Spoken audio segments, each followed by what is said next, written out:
Stay connected to your community and save. Just 99 cents a month gets you 3 months of unlimited access to Inform.com. Visit Inform.com/subscribe and get your first 3 months of news for only 99 cents a month.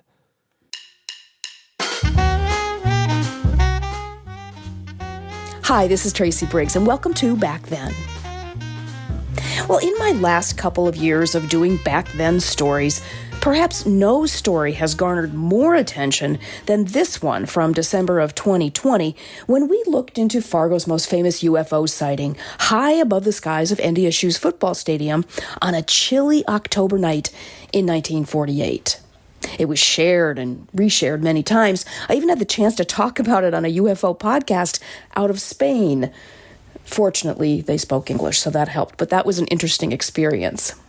The story was probably intriguing to people for a couple of reasons. First, the person who reported the unidentified flying object in North Fargo that October 1st, 1948, was a well-respected World War II aviator.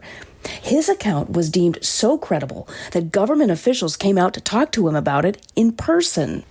Another reason the story might have attracted attention: if you look at the time and location of the sighting, it's very clear that the alleged UFO would have been tearing through the skies just as the NDSU Bison of 1948 were tearing through Augustana's defensive line during their football game that Friday night.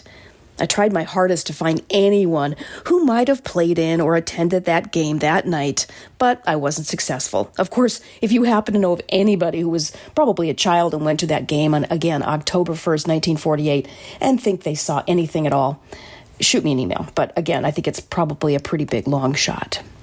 Well, anyway, the story was so interesting, and I loved doing every second of it. That's one reason I was so glad to hear that Marcus Kruger of the Clay County Historical Society is actually doing a presentation at the Morehead Library that features this sighting, what led up to it, and more. Kruger said, in the summer of 1947, hundreds of people started seeing what they called flying saucers. Nobody had ever seen one before, but once somebody came up with the concept of the flying saucer, everybody started seeing them. He's taking a lighthearted look at how pop culture might have influenced what we thought we saw in the skies, and even what we called it. For example, while the people in the 1940s called those specks in the sky flying saucers, more than 50 years earlier in Barnesville, Minnesota, people spotted mysterious airships. And those accounts are even wilder than what happened in North Fargo a half-century later.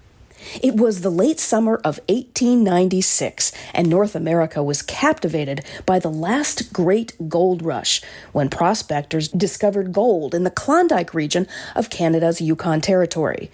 But millions of Americans were less intrigued by what was in them thar hills than what was flying above their heads.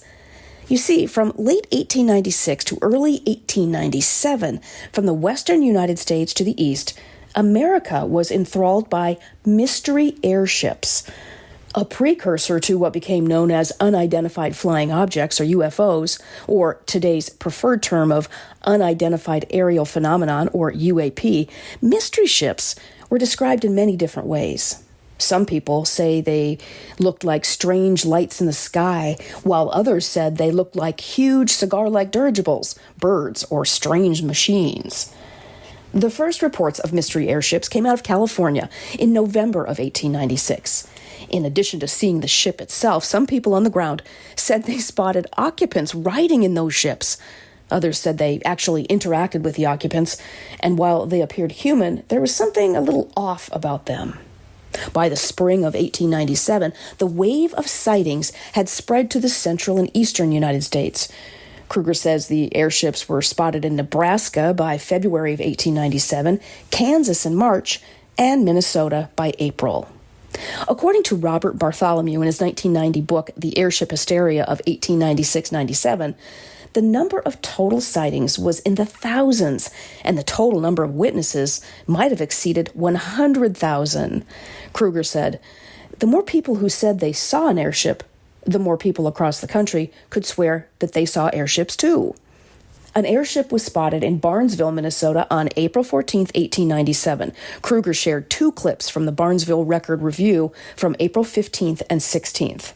The first paragraph of the story from the 15th starts, "The airship that has been frightening the people of the Twin Cities for the past week passed over this place last evening between 8 and 9 o'clock and was visible for nearly 30 minutes, and all sorts of ugly rumors are afloat this morning." The story continues by claiming some people were confident they saw the faces of Minnesota state legislators gazing down upon them from the airship.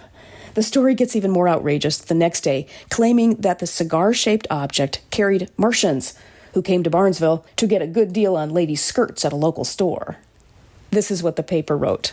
"By far the largest and handsomest assortment ever shown in the city at prices that are within the reach of all, a beauty at $175.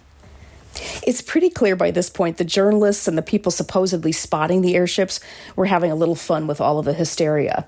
Some reporters even tagged out of their story, claiming that they were writing their account from an insane asylum. But the question remains, were any of the airships based in reality? You never know. If UFOs visited Earth in the 20th century, why couldn't they have visited in the 19th century?